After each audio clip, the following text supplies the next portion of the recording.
स्वतंत्रता दिवस के अवसर पर भाजपा पूरे देश में तिरंगा यात्रा निकाल रही है। इसी कड़ी में शिमला के संजौली में भी भाजपा ने विशाल तिरंगा यात्रा निकाली। तिरंगा यात्रा में पूर्व मुख्यमंत्री जयराम ठाकुर सहित सैकड़ों भाजपा कार्यकर्ता शामिल हुए।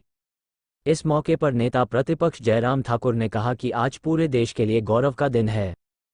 प्रधानमंत्री नरेंद्र मोदी ने लगातार 11वीं बार लाल किले से देश को संबोधित किया है। उन्होंने कहा कि हर घर तिरंगा अभियान के तहत गांव-गांव में लोग सम्मान के साथ तिरंगा झंडा अपने घरों पर लगा रहे हैं। प्रधानमंत्री ने 2047 तक विकसित भारत के विजन को लेकर बात कही है। इसके अलावा कई बड़े फैसलों को लेकर, जिसमें एक राष्ट्र एक चुनाव, कॉमन सिविल कोड के लिए भी सभी राजनीतिक दलों से सहयोग की बात कही है। पंजाब दस्तक के लिए सुरेंद्र राणा की रिपोर्ट। सबसे पहले तो मैं सभी को स्वतंत्रता दिवस के इस अवसर पर बहुत बहुत बधाई देता हूं, शुभकामनाएं देता हूं।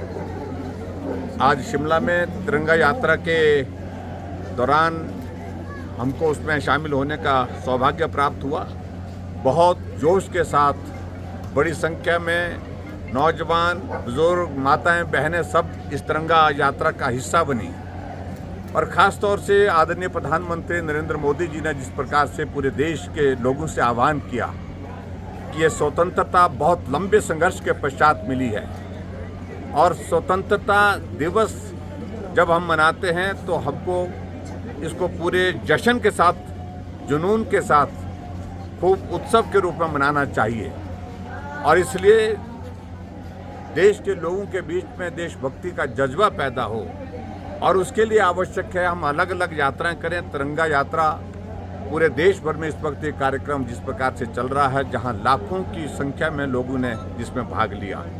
और उसी के साथ आदरणीय प्रधानमंत्री जी ने एक और बात भी कही कि हर घर तिरंगा, घर घर तिरंगा, हर घर तिरंगा।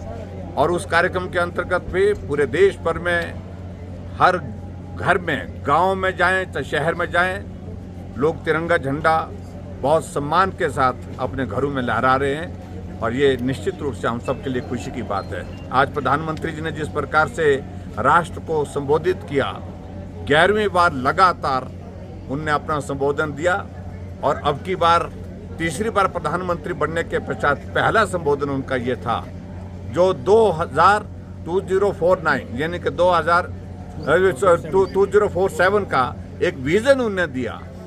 और जिस विजन के अंतर्गत 2047 में भारत जो है पूरे विकसित देश के रूप में दुनिया के सामने प्रस्तुत हो, इस बात का भी उन्होंने जिक्र किया। और मुझे इस बात की खुशी है, बड़े निर्णय लेने के भी फैसले की दिशा में उन्होंने अपनी बात कही है। 1 नेशन 1 इलेक्शन, एक बात ये भी कही है। और इसमें उन्होंने पूरे सभी राजनीतिक दलों से भी सहयोग मांगा है। और उसके साथ साथ में कॉमन सिविल कोड का भी जिक्र किया उन्होंने विशेष तौर से। आज की ये आवश्यकता है। और जिस तरह से उन्होंने एक बात की, आओ हम परिश्रम करें, मेहनत करें। मैं तीसरी बार अगर प्रधानमंत्री बना हूं, मैं 3 गुना ताकत के साथ, 3 गुना ज़्यादा मेहनत करके देश को जिस लक्ष्य को के साथ हमने आगे बढ़ाने के लिए काम करना है, उस लक्ष्य को हासिल करने के लिए हम कोशिश करेंगे।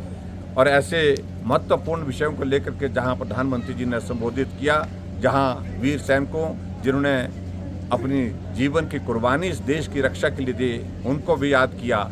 और जिन महापुरुषों ने देश की आज़ादी के लिए लंबा संघर्ष लड़ा, उनको भी स्मरण किया। मैं प्रधानमंत्री जी को भी आज के इस अवसर पर, जहां स्वतंत्रता दिवस का ये 78वां साल है, बधाई देता हूं और आदरणीय प्रधानमंत्री जी का आभार व्यक्त करता हूं। Thank you.